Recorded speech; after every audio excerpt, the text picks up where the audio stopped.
ready now.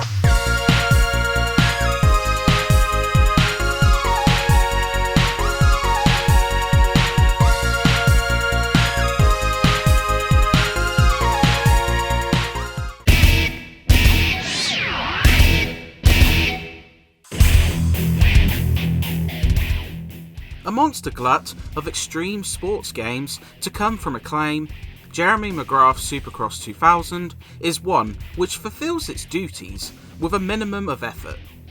Perhaps due to creative fatigue, or failing to take advantage of the Dreamcast's capabilities, this racer is serviceable only for a few hours, lacking the spark, depth of modes, and challenge to keep players engaged.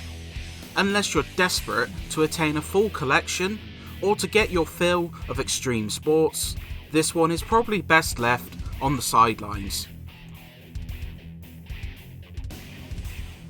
By late 2000, extreme sports had taken off in a big way, due in part to the success of Pro Skater.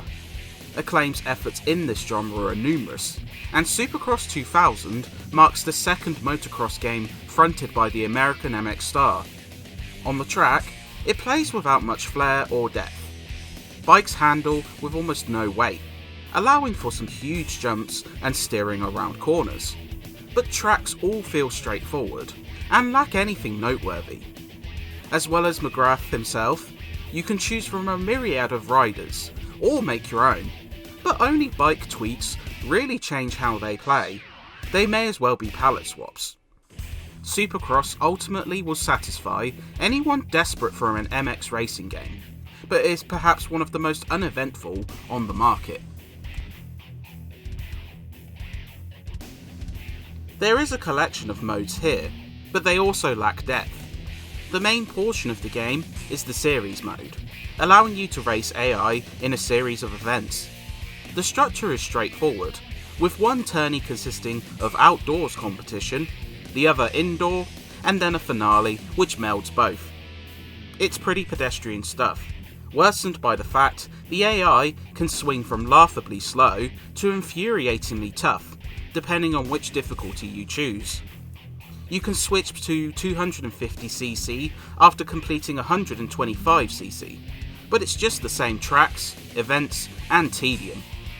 The only cool aspect is that with a second controller you can race against a friend, albeit with a hugely choppy frame rate, but other than that, it's pretty underwhelming. Aside from the incentive to unlock the same tournaments but with higher difficulties, there's nothing substantial. We have the top racers on hand here at Indianapolis. 3, 2, 1. Outside of the series, players can also dip their toes into a few other modes.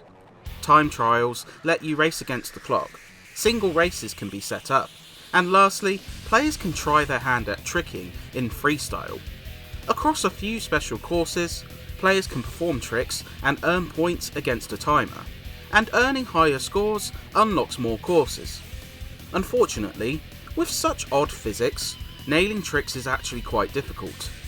The last mode is the track editor, a small suite of track parts which can be glued together to create a track.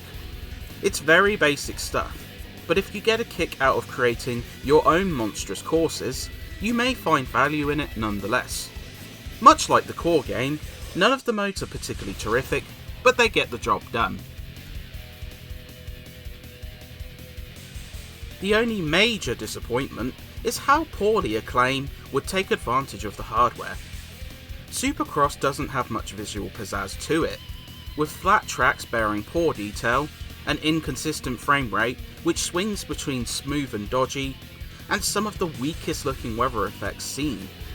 You can't help but feel more could have been done with the power behind the console. The sound is also quite underwhelming. Despite promising music from The Offspring on the cover, the single track only makes an appearance in the opening. The rest is the same 4 tracks from a single band called Counterpoint, which, while inoffensive, becomes grating due to how little music there is in the game. The bikes sound decent enough, and the sparsely used announcer is the only thing which adds personality to the race.